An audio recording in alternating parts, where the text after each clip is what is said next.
I am Jane Lindley, and I am doing a project in which I interview my grandparents, Nana and Pop. And for this first episode, I am starting by interviewing Pop about his parents. So Pop, would you like to introduce yourself? Yes, my name is Rob Shaffer. I was born in Corpus Christi, Texas in 1946. All right. So can you tell me a bit about your parents? My father was Robert B. Shaffer. He was born in Emsworth, Pennsylvania in 1923. Went into the war, the Second World War, flew in a bomber in the Philippines. After that, he came out of the Navy and went to college at the Missouri School of Mines in Rolla, Missouri. And from there, he went to work for Monsanto Chemical Company in Columbia, Tennessee. And then can you tell me a bit about your mom? My mom was born in 1924 in Sullivan, Missouri. She met my dad when they were in high school, at Sullivan High School. Well, you said something about your father fighting in the Philippines. So your parents grew up during the Great Depression and World War II. Well, my parents grew up right after the Depression.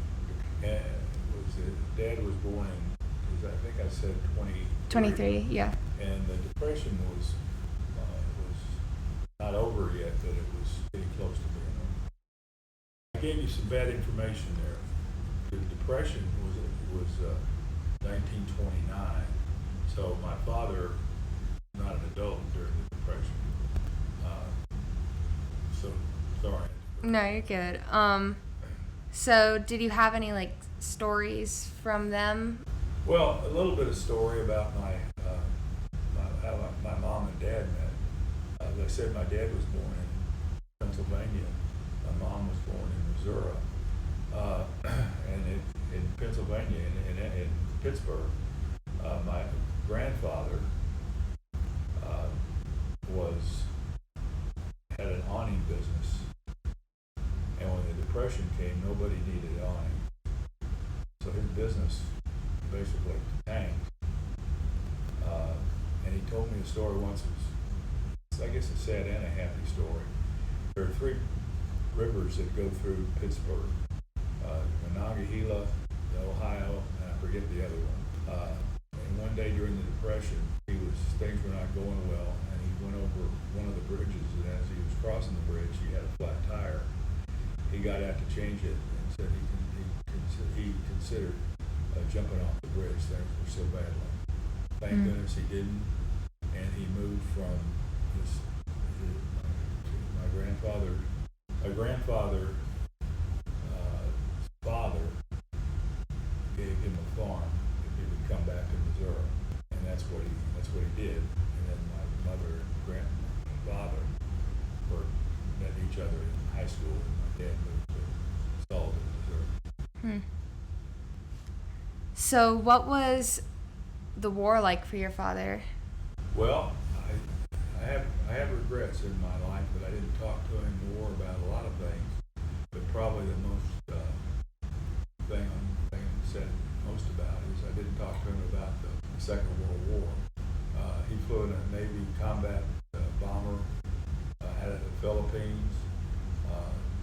They were awarded, his unit was awarded for what they did during the Second World War.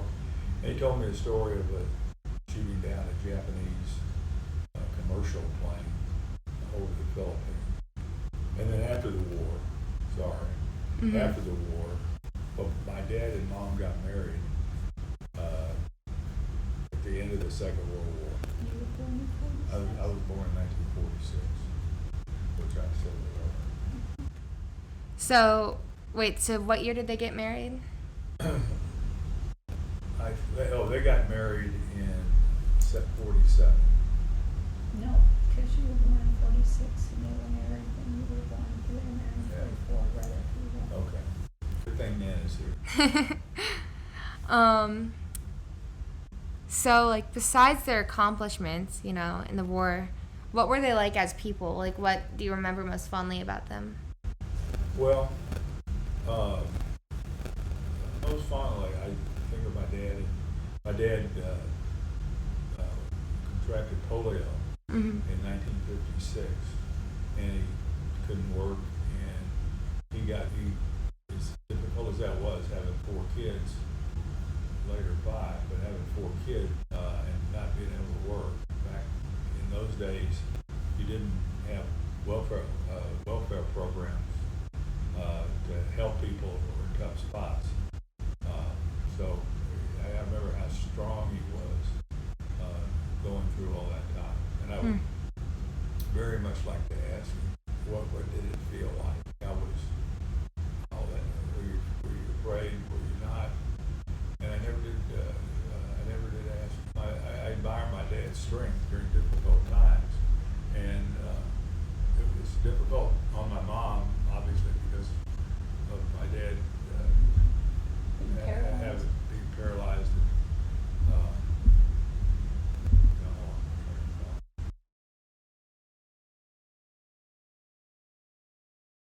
And it was hard on her. When Dad got the job at Monsanto, as I said earlier, he went to work in Columbia, Tennessee, and my mom loved it there, and things were really good. And so when my dad got sick, she had to go back to work. So I think about my mom's strength also. And what did your mom do for work? She had a degree. She was a teacher at Emil. She was a teacher, and then at Sullivan High School, Sullivan, Missouri High School.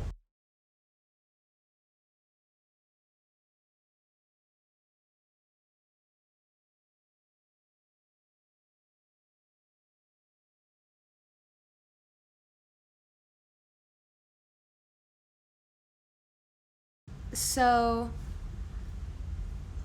you know, not that you pick favorites, but which one did you get along best with? Well, I got along. I got along best with my dad. He and I had shared interests of sports, mainly. He used to come to all my basketball games and a few baseball games when I was in high school. My mom, quite frankly, had a lot of stuff on her plate. 4 kids, later to be 5, and to take care of all that, and it was difficult. We weren't. I wouldn't say we didn't have much in common. So, were they all sisters? 4 sisters? I had 5 kids. I was the oldest, Mm-hmm. and then I have a sister named Jean, who's 4 years younger than I. Then one Martha, and she is 6 years younger than I. And then Karen, who was probably, I don't know exactly, she was 8 years younger than I. So he lets you do the math.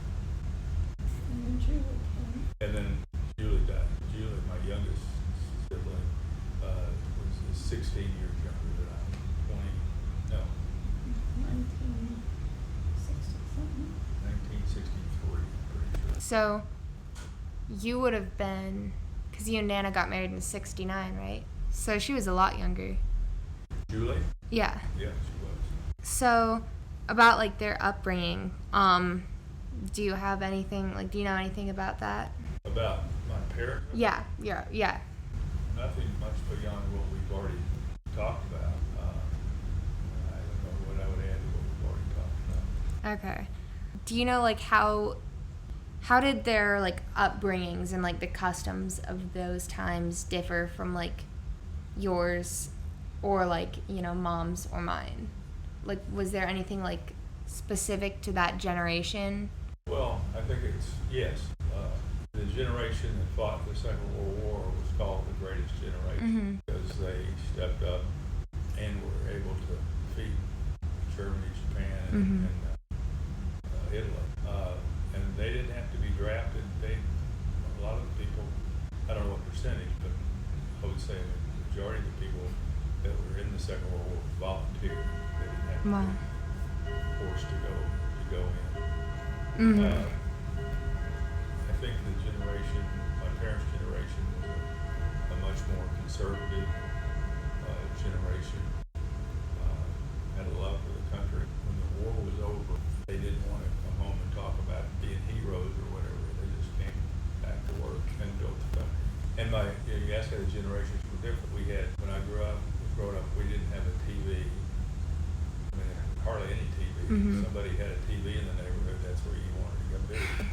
Black and white, obviously.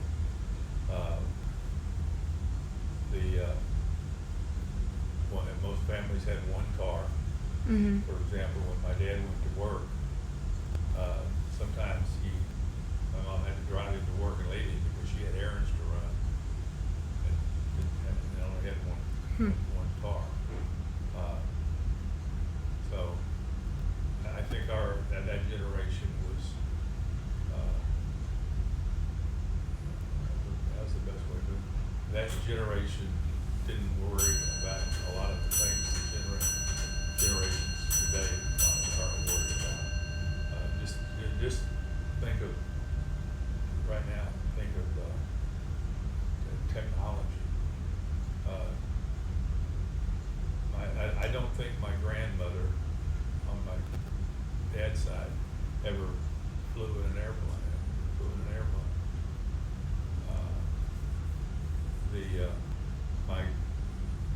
You think about it, my other grandmother had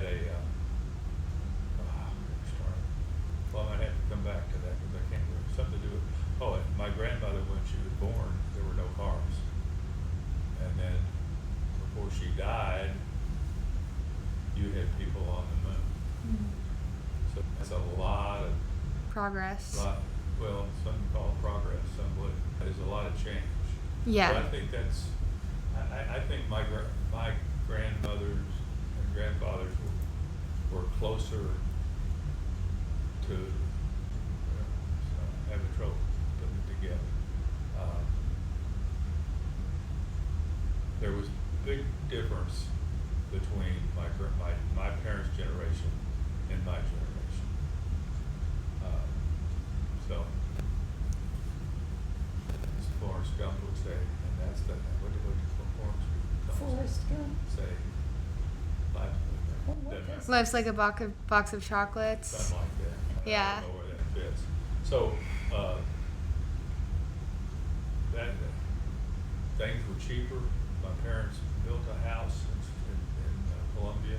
For how much? Do you know? $1,000. Oh wow. Is it still standing? Yes, Mhm. still standing. Wow. So things has changed a lot in almost every part of our lives. We also had something called a party line. You know what a party line is? What's that? A family didn't have their own telephone line. You had to pick up the phone. If it rang like twice, that meant it was your neighbor's call for your neighbor. And the numbers, I don't know why I remember this. Our phone number in Columbia was 2462R. So you pick up the phone, the operator would say, "Number, please," and you say 2426R, and I'm sorry, that line is busy. So you'd have to put the phone down and call. But if you want to really be pushing it, you could pick up the phone and listen to your neighbors' conversations. Wait, so did you ever have like neighbors who would just like not get off the phone? Yes. Yeah. Oh gosh. Yeah. Were there ever any like teenagers? I'm sure we did. I remember calling a friend of mine talking about our baseball cards. But that's all. We talk about technology and changes. That's one of the biggest ones that you didn't have. Then they moved to you had a dial, rotary dial. So I remember I got a phone in my room at college, but I had to wait for a week or so because the phone company, all the kids come back from school, so the phone company's trying to hook them all up, but they can't because they didn't have enough phone lines. You had to wait till one came available. I'm dating myself now. Is there any question that you want me to ask about them? About who? Your parents or grandparents or anything? Like, is there anything like we haven't touched on? Well, it didn't. Just my grandparents, my grandfather on my mom's side, and her mother, so my grandmother, sold real estate. And my grandpa, it was kind of, Grandpa was the one who could meet people and he'd bring the business in. And Granny Mark would do all the paperwork and all that. And they made it. And I also think of my grandpa. My grandpas were very different. Grandpa Shaffer was a farmer, farmed 340 acres. But and Grandpa on my mother's side would tease my grandmother beyond. That was just all the time. They just teased her, and she'd never catch on. For example, you know what mashed potatoes are? You know what instant mashed potatoes are? Mm-hmm. Well, In a box. here's how it would go. We'd be sitting down, Granny and Grandpa and I would be sitting down for dinner, and Grandpa said, "Mark, these are false. These aren't real. These are what they call that stuff. These aren't real these aren't real potatoes. Out of a box. They're out of a box." And she said, "Charlie didn't know they weren't." And he just every time she'd fall for it, Granny just tell me stuff it. And he would fall every time she would fall for it. He also was not a good driver. My parents were reluctant to let him drive us around. But one story, I worked at an A&W root beer stand on Route 66. And Route 66, interstates now they have exits. Well, back then, you just kind of made a right to get off the road. And he had to come and pick me up at the A&W because I didn't drive at the time. And so I'm not sitting there, but working at A&W, looking out at this highway, and here comes my grandpa going the wrong way down Route 66. And I said, "Grandpa." He said, "Well, I wasn't on it very long." And then another one, Grandpa Charlie everybody knew two other quick ones. My cousin Tommy and a friend of mine were going to the fish hatchery in the next town. It was a place they raised fish and something to do with something. It was in Bourbon, Missouri. And my grandpa was driving. You were up like on a hill, and then down at the bottom of that hill was where the fish hatchery was. And so we're going back. We're finished looking at that. So we're driving back to Sullivan, and my cousin Tommy, who was sitting in the front seat with Grandpa and me, Tommy and I got fighting over corn candy. And Grandpa just didn't want to hear it. So he reached over, my dad, Tommy and I were fighting over the corn candy, and Grandpa took both hands off the wheel to grab it. And we immediately went down that hill. And in the hill there were trees, and he was dodging the trees. All of a sudden he hits a tree, and it stops us. And he said, "Damn it!" He said, "If you hadn't been pulled," I was kind of holding onto his arm as we were going down there. The tree's going like this, and he said, "Damn it! If you hadn't been holding on to my arm, I'd have missed that last tree." And Grandpa would have been in the fish hatchery.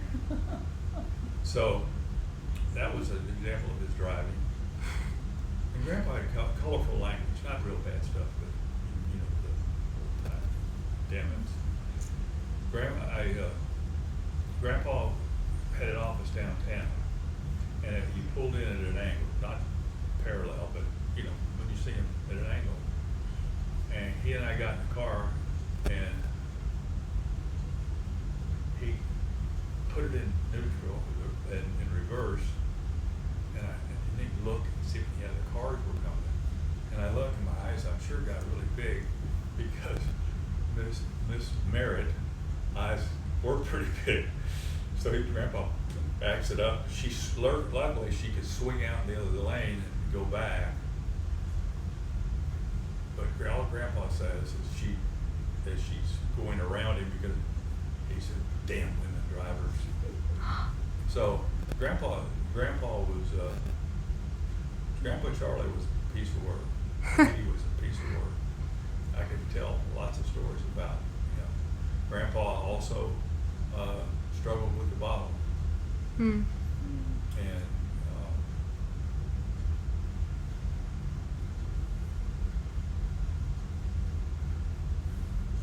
I saw him drink once, and that's when I was an older adult. But I think that made things pretty hard for the mom's family. Grandpa Shaffer was much different. He's a gentleman. He worked hard every day, farmed a lot of land. Just different. Hmm. How do we get on this subject?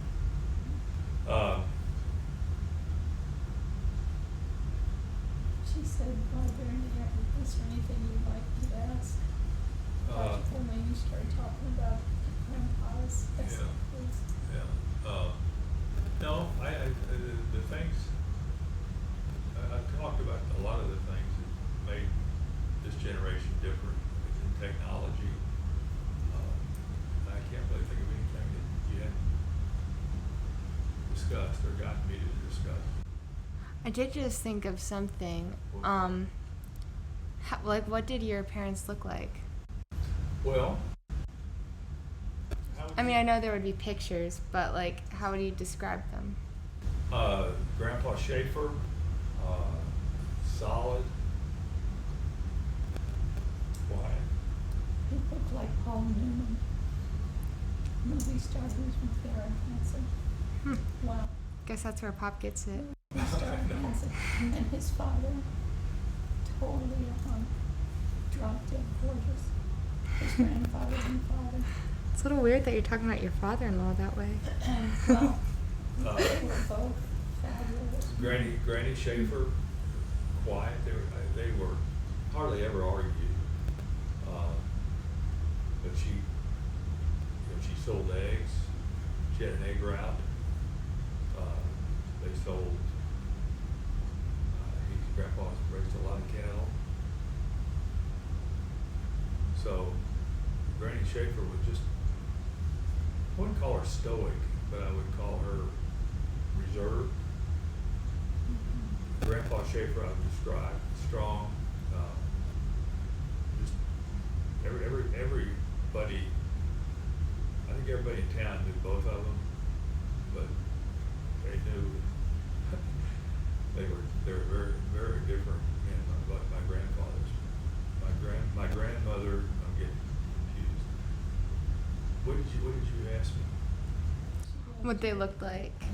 My dad was about 5'11" and a half. My mom was tall for, what would you say? She was 5'6", 5'7". My grandpa Charlie looked like, he looks like Jimmy Durante.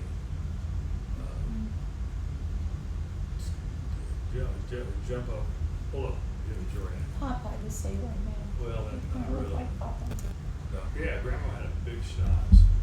Exactly like that. Yeah, very, very, very similar. Mm-hmm. And Granny, his wife, was Probably 5'6". 5'6", hard worker. When my dad got polio, she dropped her business, the real estate business, and basically moved in with us in Columbia while my parents figured out what was going on. But I would say she was pretty solid. But after we got married, we didn't have a place to stay, and she let us live in her house Oh wow. for a month, and moved in with my parents, I think. So, Hmm. but I think they both represented the country from back, earlier, the previous generation. They worked hard. They didn't expect things to be given to them. There to help. There to support our family. I think they all four of them represented the country in different ways. And which of them were you closest to, or like know best? No, well, being close and they were very different. I was probably closest to Grandpa Charlie. I used to spend every Friday night at their house, Hmm. and Grandpa loved boxing. You know what boxing? Yeah. And we'd have lunch, dinner, and then we'd watch Friday night fights. They were on every Friday. On TV. On TV. Grandpa loved the fights. Grandpa also told me the story. He lived in St. Louis before he moved to Sullivan. He worked, one of his jobs was selling tickets at a movie theater, and told me he sold tickets to Frank James, who was Jesse James' brother. Who's Jesse James? Of Outlaw. Oh wow. Yeah. Yeah. So. What else? Anything else? I think my final question would just be like, what do you consider is the legacy of your parents? Well, I'm gonna think about that. Ask me that question again. Like, what do you think is like their legacy, like what they left behind? I think they were moral, hardworking, loving people. They if you think about it, Jay, what would you think about having a good job and kind of rising in the company, which my dad was doing at Monsanto, and all of a sudden there's no food on the table. That's pretty tough. But we never went hungry. I can remember. Have you ever seen a country? You know what country ham is? Yeah. What a country ham looks like before it's all. I think so. Yeah. Brick. Yeah. Somebody wanted to give our family some food, and they gave us one of those country ham like that, and it sat as a doorstop. Had the back door. I don't think we were that hungry. So I could see it. I could walk to the door. Wow. So, what do you think is like the most valuable thing that, like, listeners or I could take away from who your father and mother are? Well, hardworking, and I'm going to say the same thing. Patriotic. I remember Dad. I mean, they kind of helped each other. I can remember my dad was the head of the Sunday school at the church where your mom and dad got married.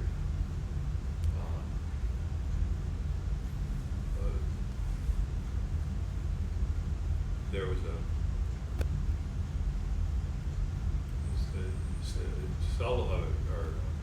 Columbia was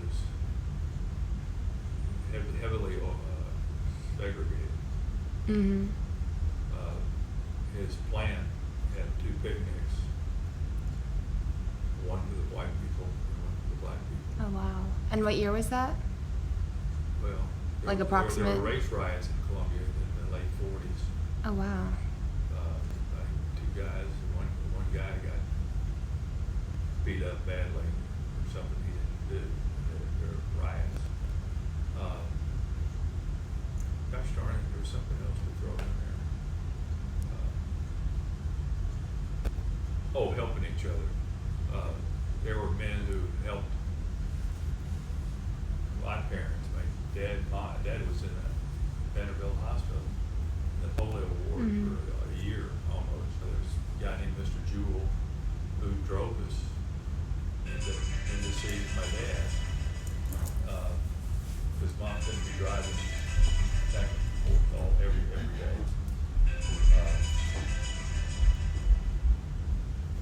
So they gave help. They got help. And that's again representative of our country during those years. Yeah. There's one last question that I totally forgot. Well, actually two.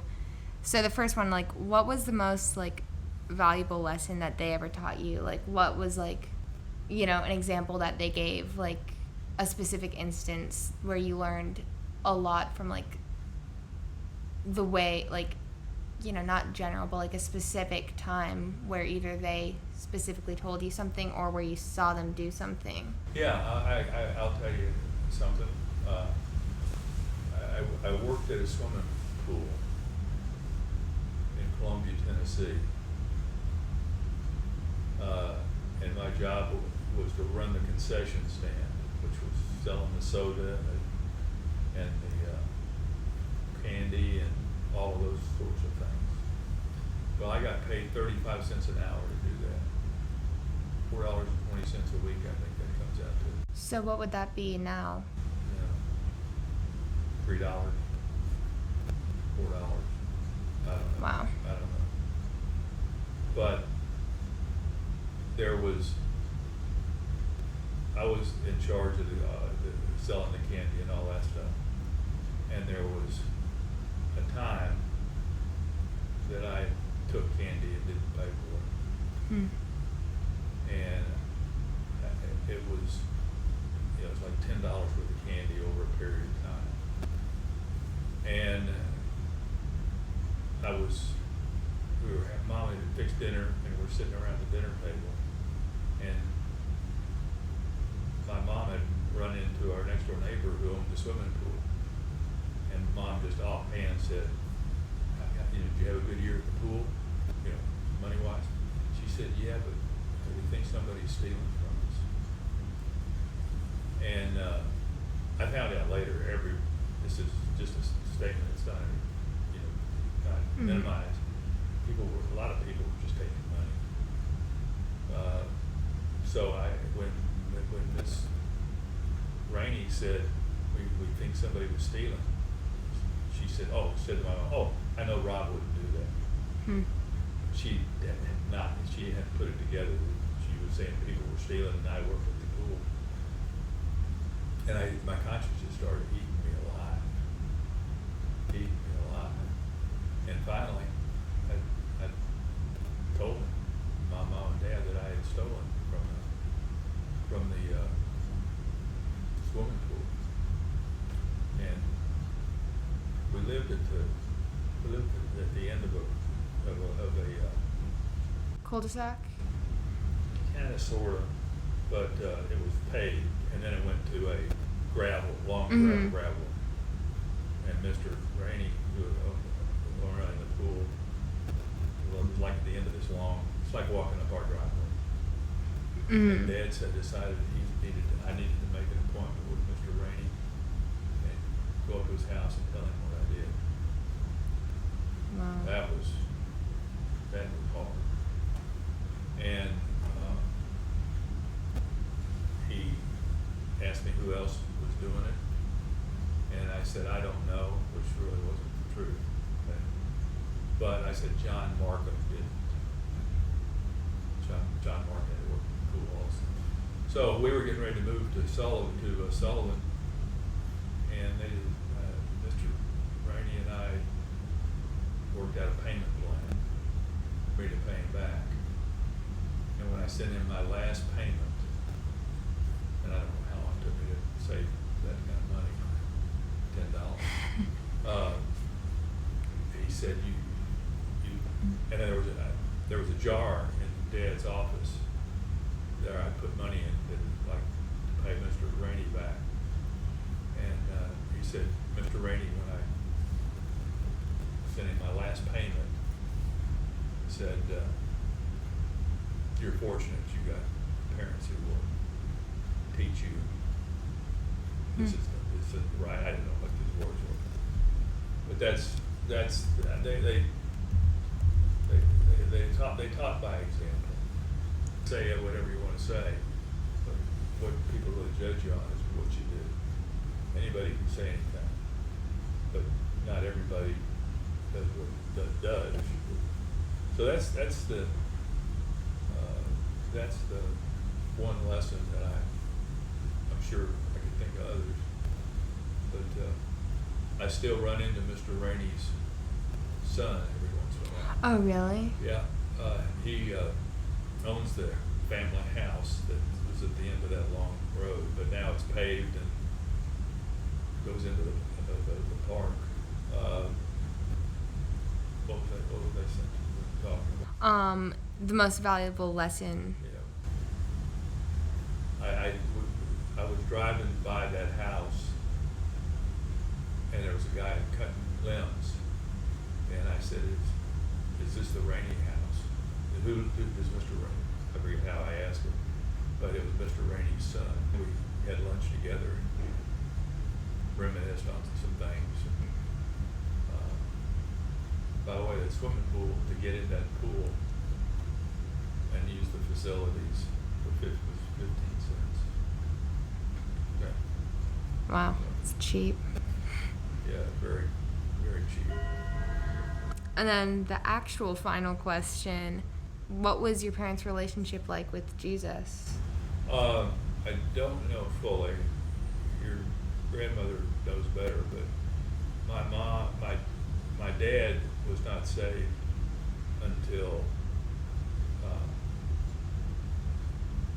after he had polio. And I think Anna, I think that your grandmother had a conversation with my dad about it. So he became a committed Christian, and I think he gave his life to Jesus at Betterville Hospital, flat on his face and not being able to turn over. And Grandpa Charlie, I don't know. If I had to bet, I'd bet no. And I don't know about my grandfather.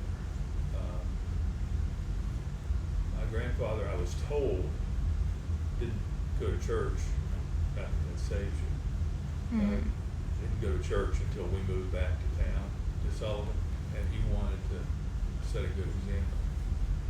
So I don't know.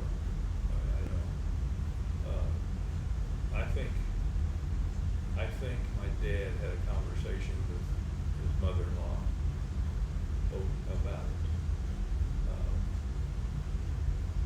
They were both raised in the Presbyterian Church, which is the school of good deeds.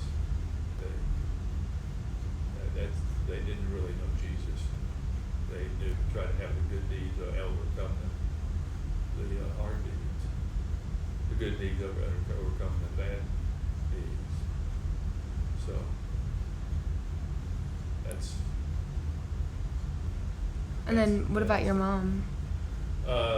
Mom was raised in the Presbyterian Church, also had the same feelings or beliefs that the good outweighs the bad. And she was a committed Christian. It's interesting in when my mother's funeral,